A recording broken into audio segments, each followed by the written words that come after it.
இந்த வீடியோவில் நம்ம என்ன பார்க்க போறோம்னா, தனுசு ராசிக்காரர்களுக்கு 2026 மார்ச் மாதம் எத்தகைய ஒரு மாதமாக இருக்க போகுதுன்னு பார்க்க போறோம். சயின்டிபிக் வேதிக் அஸ்ட்ராலஜி முறையில் எந்த விதத்தையும் மிகைப்படுத்தாமல் உள்ளது உள்ளவாறு நம்ம பார்க்க போறோம். பரிகாரங்கள் அந்த இதுன்னு தான் போகாமல், கிரகங்கள் ஒரு அமைப்புல ஒரு ராசிக்கு கோச்சாரத்தில் எப்படி இருக்கும் பொழுது எது மாதிரி ஒரு அமைப்பை கொடுக்கும், எந்த மாதிரி ஒரு தாக்கத்தை கொடுக்கும், எந்த மாதிரி ஒரு கர்ம பலன், நம்மளுடைய பூர்வ ஜென்ம கர்ம பலனை கரைக்கக்கூடிய அமைப்பை எப்படி கொடுக்குது அப்படிங்கிறத நம்ம துல்லியமாக இந்த வீடியோவில் பார்க்க போகிறோம். இப்போ தனுசு ராசிக்கு பார்த்தீங்கன்னா ராசி ஆகிய குருவே ராசியை பார்க்குறார். மார்ச் மாதம் எந்த மாற்றமும் இல்லை. சனியும் பார்த்தீங்கன்னா 4ஆம் இடத்துல இருந்து 10ஆம் பார்வையாக ராசியை பார்க்குறார். 7ஆம் பார்வையாக தொழில் ஸ்தானத்தை பார்க்குறார். 3ஆம் பார்வையாக 6ஆம் வீட்டை பார்க்குறார். அதே மாதிரி ராகு 3லையும் கேது 9லையும் இருக்கிறாங்க. ஸோ இது மாதிரி ஒரு ஆண்டு கிரகத்தின் அமைப்புகள் எந்த மாற்றமும் இல்லை. மாத கிரகத்தின் மாற்றங்கள் பார்த்தீங்கன்னா எப்படி இருக்குன்னா, மாதம் ஸ்டார்டிங்ல இருந்து 3ஆம் இடம் என்று சொல்லப்படுகிற ஸ்தானத்துல செவ்வாய், ராகு, சூரியன், புதன் இந்த 4 கிரகமும் சேர்ந்து 3லிருந்து குருவின் பார்வை பெறுகிறார். இதுல பாத்தீங்கன்னா அந்த சூரியனுங்கிறவர் யாரு? 9ஆம் வீட்டு அதிபதி. சூரியனுங்கிற பித்ருக்காரனாகவும் வருகிறார். 9ஆம் வீட்டு அதிபதியாகவும் வந்து ராகுவோட சேரும் பொழுது இந்த அப்பா விஷயங்கள், தகப்பனார் விஷயத்துல கொஞ்சம் நம்ம கேர்ஃபுல்லாக இருக்கக்கூடிய அமைப்புகள் தேவைப்படுகிறது. அது நம்ம கண்டிப்பா கருத்துல கொள்ளணும். இப்ப பாருங்க, ராசி அதிபதி ஆகிய குரு நல்ல ஒரு அமைப்புல இருந்தாலும் அந்த 9ஆம் இடம் என்று சொல்லப்படுகிற பாக்கியஸ்தானம், தகப்பனார் ஸ்தானம் சூரியன் ராகுவோட சேரும் பொழுது தகப்பனார் விஷயத்துக்கு, அவரோட விஷயத்துக்கு கேர்ஃபுல்லா இருக்கணும்னு பார்த்தோம். அதே சமயத்துல பூர்வ புண்ணியம், நம்மளுடைய தகப்பனார் வகையில் இருக்கக்கூடிய பங்காளிகள், பெரியப்பா, சித்தப்பா, அது மாதிரி விஷயத்துலையும் சில பாதிப்புகள் வரலாம். தசாபுக்திகள் ஒரு மாதிரி சுமாரான ஒரு அமைப்பு போகும்பொழுது இந்த மாதிரி பாதிப்புகள் இன்னும் அதிகமாக பார்க்கக்கூடிய அமைப்புகள் உண்டு. அதே சமயத்தில் ராசியோட மிகவும் ராஜயோகாதிபதியை கொடுக்கக்கூடிய தனுசு ராசியோட ராஜயோகாதிபதியாகிய செவ்வாயும் அங்கோட சேர்ந்திருக்கிறது தப்பு இல்லை. பட் இருந்தாலும் செவ்வாய், சூரியன், ராகு சேர்ந்திருக்கிறது ஒரு மிரட்டக்கூடிய ஒரு அமைப்பாக இருந்து குருவின் பார்வை அதை தணிக்கிறது.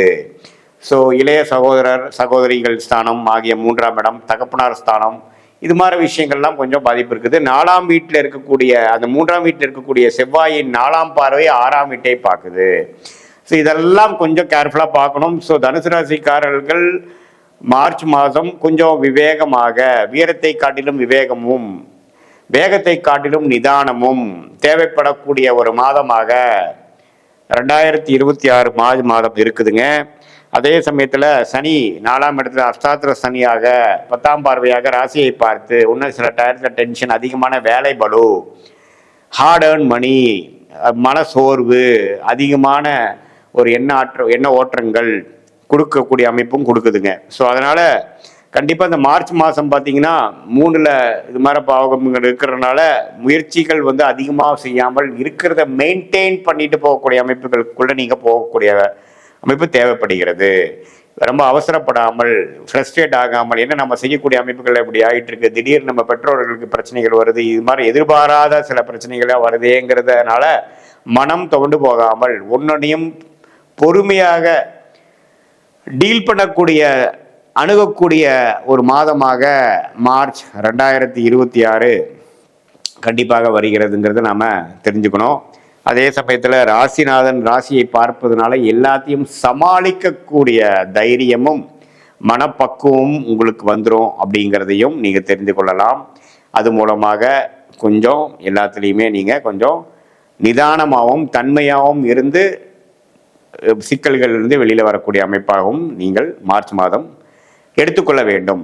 இது ஒரு பொதுவான பலனே தவிர, அதே சமயத்தில் உங்களுடைய தசாபுக்திகளை, நீங்கள் எந்த லக்னத்தில் பிறந்தீங்க, எந்த பிறந்த தேதி, பிறந்த நேரம், பிறந்த ஊரை பொறுத்து எந்த லக்னத்தில் பிறந்தீங்க, நீங்கள் என்னதான் பூராட நட்சத்திரம், மூல நட்சத்திரம், உத்திராட நட்சத்திரம், எந்த நட்சத்திரத்தில் பிறந்திருந்தாலும் நீங்கள் என்ன லக்னத்தில் பிறந்தீங்க, அந்த லக்னாதிபதி எப்படி இருக்கிறாருங்கிறதை பொறுத்து, அதே மாதிரி என்ன தசைகள் போய்கொண்டிருக்கிறது, தசநாதன் எப்படி இருக்கிறார், புக்திநாதன் எப்படி இருக்கிறார், இந்த கோச்சார சொன்னதெல்லாம் சேர்த்து வச்சு இந்த பொது பலனையும் இந்த தசா புக்திகளிலிருந்து வரக்கூடிய தசா புக்தி அந்தரம் சூக்ஷ்மம் வரை பிரித்து கொண்டு அதை வச்சு சேர்த்து வைத்து பார்க்கும் பொழுது துல்லியமான பலன்களை நாம சயின்டிபிக் வேதிக் அஸ்ட்ராலஜி முறையில் நம்ம எடுத்து அது மூலமாக நமக்கு தேவையான கிளாரிட்டி, அந்த கிளாரிட்டி மூலமாக தேவையான உத்வேகம் பெற்று சரியான நேரத்தில் சரியான விஷயங்களை செய்து வாழ்க்கையில் வெற்றி பெற முடியும். எதிர்நீச்சல் போடாமல் தேவையற்ற நேரத்தில் தேவையற்ற விஷயங்களை செய்து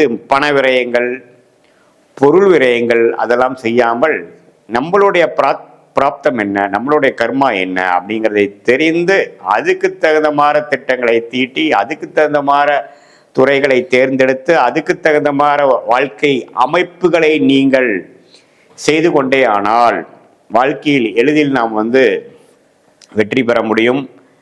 இந்த சயின்டிஃபிக் வேதிக் அஸ்ட்ராலஜி முறையில் ஒன் ஆஃப் த பெரிய ஒரு டேக்அவே ஒரு பெனிஃபிட் பார்த்திங்கன்னா, தேவையற்ற மாதிரி ஒரு மிகைப்படுத்தி பயந்துக்கிறது, பயந்தவனுக்கு இருண்டதெல்லாம் பேய்ங்கிற மாதிரி பயப்படாமல் உள்ளது உள்ளவாறு புரிந்து கொண்டு நம்ம ரியாலிட்டி என்னங்கிறது தெரிந்து கொண்டு நம்மளுடைய ஷார்ட் டேர்ம் என்ன, அடுத்து வரக்கூடிய 2 மாதம் 3 மாதம் காலங்கள் எது மாதிரி விஷயங்கள் காட்டுகிறது, what is the long term, அடுத்து வரக்கூடிய 6 மாதம் 1 இயர் 2 இயர்ஸ் அப்படிங்கிறதுலாம் எந்த மாதிரி ஒரு பேட்டர்னில் நம்ம லைஃப் போகுது, எந்த நேரத்தில் மாறலாம், எந்த நேரத்தில் உத்தியோக மாற்றங்கள் நல்லது, எந்த நேரத்தில் கல்யாணம் செய்யக்கூடிய அமைப்புகள் இருக்குது, எந்த நேரத்தில் குழந்தை பேர் வரக்கூடிய அமைப்புகள் இருக்குது, எப்போ சுப விஷய தடைகள் நீங்கும், கடன் எப்போ அடையும், எப்போ ஒரு இடம் வீடு வாங்குவோம், எப்போ வாழ்க்கையில் ஓரளவுக்கு மீண்டு வருவோம், வாழ்க்கையில் செட்டில் ஆகும் அப்படிங்கிற மாதிரி நம்ம மனசுக்குள்ளே இருக்கக்கூடிய உண்மையான தேவையான ஆழமான கேள்விகளுக்கு நம்மளோட இந்திய வேத ஜோதிடம் என்ன மாதிரி ஒரு விஷயத்தை நம்ம கொடுக்குது அப்படிங்கிறத நம்ம ஒரு கூகுள் மேப் போல்டரை எடுத்து நீங்கள் தான் உங்கள் வாழ்க்கையை வாழ போகிறீங்க, அதை யாரும் ஒன்றும் பண்ண முடியாது.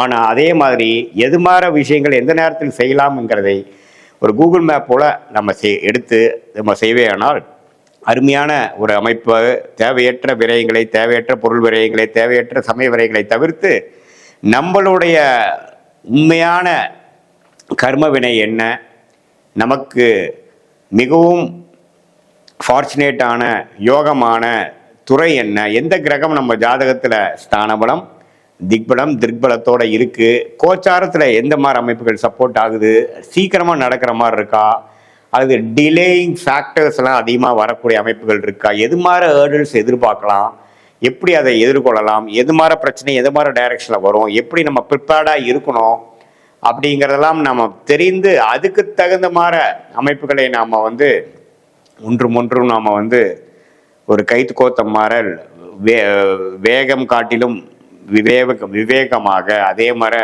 வீரத்தை காட்டிலும் நிதானமான ஒரு அமைப்பாக நாம் செயல்பட்டேயானால் வாழ்க்கையில் பார்த்திங்கன்னா நம்ம பின்னோக்கி பார்க்கும் பொழுது தேவையற்ற சில விஷயங்கள் செய்வதனால தான் நமக்கு நிறைய பின்தங்கி போய் வாழ்க்கையில் ஒரு 5 வருஷம் 3 வருஷம் பின்னாடி போன மாதிரி நிறையா ஃபீல் பண்ணியிருப்போம்.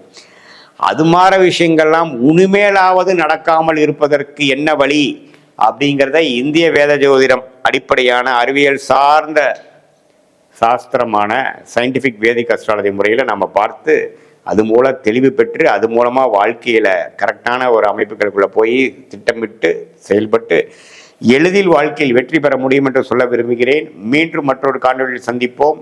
நன்றி, வணக்கம்.